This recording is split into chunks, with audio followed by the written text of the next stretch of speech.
Pues hoy es un día muy especial. Hoy tenemos a un peso completo, 7 de 7. Hace un año, precisamente el 5 de agosto, estaba con nosotros en Público y Privado uno de los hombres más importantes de la política nacional, y me refiero al senador de la República por el partido de Morena, Ricardo Monreal Ávila. Bienvenido, senador, a su programa aquí en Público y Privado. Saludos desde Chiapas. Muchas gracias, Carlos. Le mando un abrazo, le mando un saludo afectuoso a todo el estado de Chiapas, pero también en Veracruz, en Tabasco y donde te escuchan y te ven de manera cotidiana, estimado amigo, en este programa Público y Privado. Muchísimas gracias, señor. Pues bueno, hemos seguido muy de cerca el tema de la rectoría. Este programa tratará precisamente de la revocación del mandato y una miradita hacia el sur, y quedará pendiente seguramente para próximas fechas, espero que lo sea hasta dentro de un año, el tema precisamente de la propuesta electoral que tiene usted ahí ya muy amarradita, pero eso lo dejamos para después.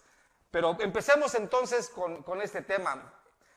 Sabemos que fue un compromiso de campaña del presidente que además llegó demasiado tarde a la democracia mexicana, usted ya lo aseveró en algunas entrevistas, pero el propósito realmente es saber si va a continuar o no va a continuar, que si está en modo positivo o en modo negativo. Usted dijo que era una minucia, que se pudiese arreglar. Yo tengo mis dudas, pero en el fondo la revocación de mandato pareciera ser por parte de la oposición, lo que dice la oposición, un concurso de popularidad del presidente López Obrador, o se está obedeciendo también por las premuras a un tronido de dedos de Palacio Nacional. ¿Qué nos dice usted? No, mira, Carlos, la verdad es que, como yo lo afirmé en algunas entrevistas, es una figura jurídica que llegó tarde a México. Sí, señor. Yo hablaba en la mañana en un programa de televisión sobre cómo desde Atenas esta figura de la revocación de mandato existe para los gobernantes, para los funcionarios populares o de elección popular. Es decir, México tiene apenas 2 años, menos de 2 años, 20 meses, que instaló la figura jurídica de revocación de mandato. Nadie en el pasado se atrevió, mucho menos con el consentimiento del presidente de la República, que en esta ocasión es quien lo está empujando.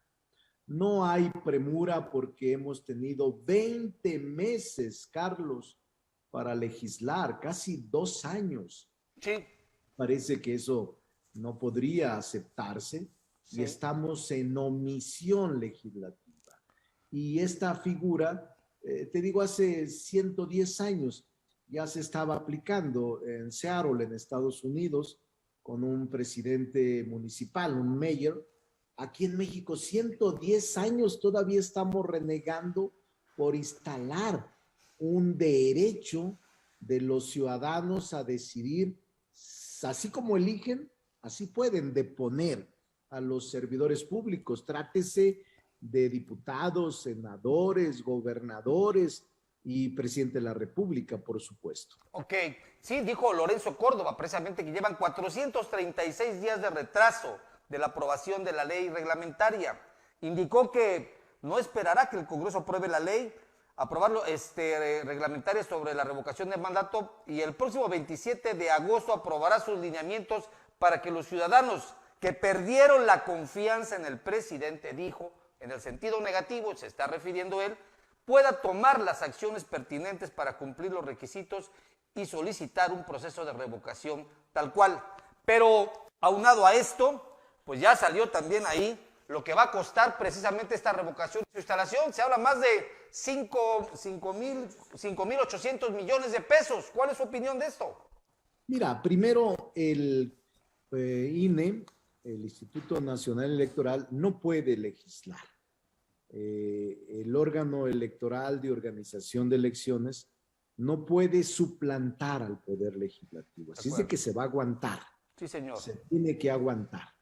Y en su momento, si hoy, este día y esta semana no hubiese la convocatoria al periodo extraordinario, entonces el 1 de septiembre, Carlos, el 1 de septiembre estaremos aprobando la mayoría legislativa esta figura de revocación de mandato y su ley reglamentaria. Okay. Entiendo, pues, que el INE siempre ha suplantado al Poder Legislativo, pero ya no lo vamos a permitir. Sí, señor. Lo hizo en varias reglas y normas que el Legislativo dejó pasar, pero están usurpando funciones y están en una clara intromisión al Poder Legislativo y a sus facultades. Entonces, esperamos que logremos transitar hacia un posicionamiento correcto y aprobar este instrumento jurídico que es inédito para la vida del país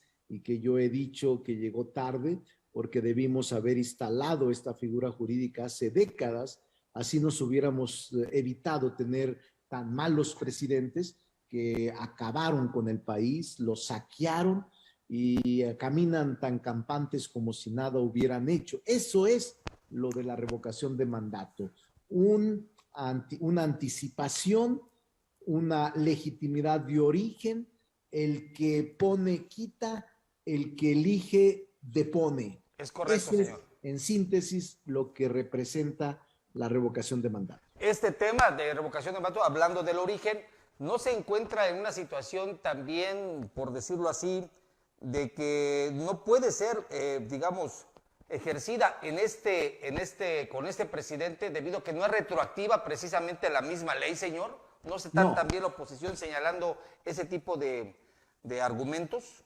Es un argumento totalmente fuera de la realidad, alejado del criterio jurídico. Es un argumento que nada tiene que ver con la realidad porque ahora ya después del 2019, Carlos, es un mandato constitucional. Okay. El artículo 4 transitorio lo señala claramente y no se da retroactividad a ninguna ley en perjuicio de persona alguna. Al contrario, se dota a los ciudadanos de un derecho político que era una exigencia desde hace varias décadas, la consulta popular y la revocación de mandato. Pero esta discusión también ha llevado a la oposición a plantarse, y hablamos de Movimiento Ciudadano, hablamos del PRI, hablamos del PAN. Dijera hoy en una columna el tabasqueño conocido Juan José Rodríguez Prats, que el derecho a veces se hace con intenciones no tan de buena fe, y cita una frase de Martin Luther King: yo no quiero leyes que obliguen a los blancos a quererme, quiero leyes que eviten que me linchen, dice por ahí. Y esto tiene que ver con esta narrativa de este México dividido, hablando ya de la segunda parte de este programa, de un México del norte y de un México del sur. ¿Qué opina usted de esta narrativa del presidente que ha generado también ya a veces hartazgo, principalmente en la clase media? Sí, yo diría que no hay una diferencia. El presidente está gobernando para todos y lo ha dicho con claridad. Durante muchas décadas el sur fue abandonado y por tanto hay que apoyarlo para que se compense y para que se empareje. Ayer lo dijo en la mañanera, sí. Con el resto del país. Entonces, a mí me parece que está bien dicho y bien hecho los actos del presidente de la República para respaldar al sur. Estoy convencido de estos grandes programas que él ha diseñado, desde el Tren Maya hasta el Dos Bocas o el Istmo de Tehuantepec. O sea, me parecen programas y infraestructura única que ningún presidente reciente se había atrevido a hacer. Y creo que lo mismo atiende al sur que al norte. Por eso también pienso que en este momento el presidente goza de una gran simpatía y también de polarización. El país se encuentra, o sea, yo no lo niego. El estilo de gobernar del presidente de la República, de ser directo, claro, y de no aceptar ningún tipo de engaño o de ataques de los grupos económicos históricos, pues eso lo sitúa a él en una posición difícil, pero no va a permitir que se haga escarnio de una forma de gobierno que muchos simpatizamos y respaldamos. Pero es normal, Carlos, que haya estos bloques. Sí, señor. De que lo quiere y de la gente que no lo quiere. Sí, y señor. creo que somos más los que tenemos una buena opinión de él. Según las encuestas nacionales, más del 60%. Pero no hay que bajar la guardia, hay que seguir cumpliendo y hay que seguir generando políticas públicas en beneficio de la gente y erradicar la corrupción, las malas prácticas, la división, la persecución por fines políticos, todos estos programas que se han instalado ya en la Constitución y en la ley, como la separación del poder económico y del político, la austeridad, el bienestar social, toda la política social ya reconocida constitucionalmente, Carlos. Eso es lo que está en el fondo de la discusión. Okay. Y por eso irá a las urnas en la revocación de mandato una pregunta: ¿quieres que siga o no el presidente de la República? Sea negativa, sea positiva. Por eso yo hablaba del objeto. Que es rediscutible, que estamos dispuestos a revisarla, analizarla, reformularla, Carlos. Sí. Y por eso creo que es un momento clave para la vida democrática, para profundizar la vida democrática del país. Muy bien, senador. Pero yo le pregunto a usted de manera directa, ¿cree usted necesario cambiar la narrativa por parte del legislativo? Del ejecutivo, perdón, del ejecutivo. Sí, yo creo que el presidente como titular del ejecutivo es el primer impulsor. Hoy lo comentábamos. ¿Cómo es que ahora el presidente y sus simpatizantes son los que opinan, piden que se aplique la revocación de mandato, cuando normalmente son los adversarios, los inconformes, los opositores quienes solicitan esa revocación de mandato? Y yo hablaba que es simplemente un gesto de congruencia. Si el presidente ofreció en sus 100 compromisos esta posibilidad de instalar la figura jurídica de revocación de mandato, y una vez que es presidente de la República no se va a olvidar de ello, sí, de señor. Ninguno de sus compromisos. Y por eso es que todos los que fuimos a la elección del 2018, Carlos, la gente votó por un cambio, votó por un compromiso, votó por un ideario, votó por una serie de principios, y una de ellas era revocación de mandato, que quedara instalada en la Constitución y que se expidiera una ley reglamentaria para el ejercicio concreto de los ciudadanos. Por cierto, apenas en un evento fastuoso, denominaron algunos expertos, el presidente del Senado hizo su informe de actividades y ahí surgieron dos señalamientos muy importantes a dos figuras, a dos senadores por lo demás importante. Uno de ellos de Movimiento Ciudadano, otro de ellos, el que está aquí presente en esta entrevista, al cual nos dimos muy honrados. La pregunta directa, senador, y pensando en los avances del PT y del Movimiento Ciudadano, precisamente en el sureste, ¿qué se está tramando para el 24? ¿Cuál es? ¿Hay un acuerdo? ¿Hay algo que nos pueda visorar? ¿Hay algo que nos tenga que decir posiblemente? Miren, es muy sencillo, yo soy muy franco. Carlos, yo creo que tienen un senador excepcional. Eduardo Ramírez fue y ha sido uno de los presidentes de la mesa directiva mejores conductores. Tiene muy buena relación con todos los partidos y con todos los senadores y senadoras. Y ha crecido bastante en la política nacional. Eduardo Ramírez tiene futuro en su tierra y en el país. Y Eduardo Ramírez está llamado a ser un protagonista de la vida pública de Chiapas. Va a tener obstáculos, como todos los que hemos tenido, claro, que llegar hasta estos lugares, y va a también tener trabas y de alguna manera zancadillas hasta de compañeros propios del movimiento, pero va a saber sortearlos y va a lograr sacar adelante su proyecto. Estoy seguro que Eduardo está destinado a ser un hombre que represente con dignidad los anhelos del pueblo chiapaneco. Y yo tengo mucha claridad. Es más, considero que es uno de los mejores senadores que yo haya conocido y que haya tenido un crecimiento tan rápido en el ejercicio de la función legislativa. Atiende a su gente, es buen gestor, es buen procurador de pueblos, es buen político, es un ser humano excepcional y proviene de una cuna humilde, de un lugar de Comitán y de una familia bastante modesta y que lo ha llevado su esfuerzo a estar considerado entre los políticos más importantes del país. Él dice que tiene una cita con su destino, pero ¿qué hay de su destino? Si no, de no ser en Morena ese destino, le hablo al senador Ricardo Monreal. No, él va a luchar dentro de Morena y creo y si no es en Morena, ¿tendrá un destino similar que Eduardo Ramírez? Sí, vamos a estar siempre juntos. Es mi amigo, quiero mucho a su familia, a sus amigos, tenemos amigos comunes y yo admiro a Chiapas.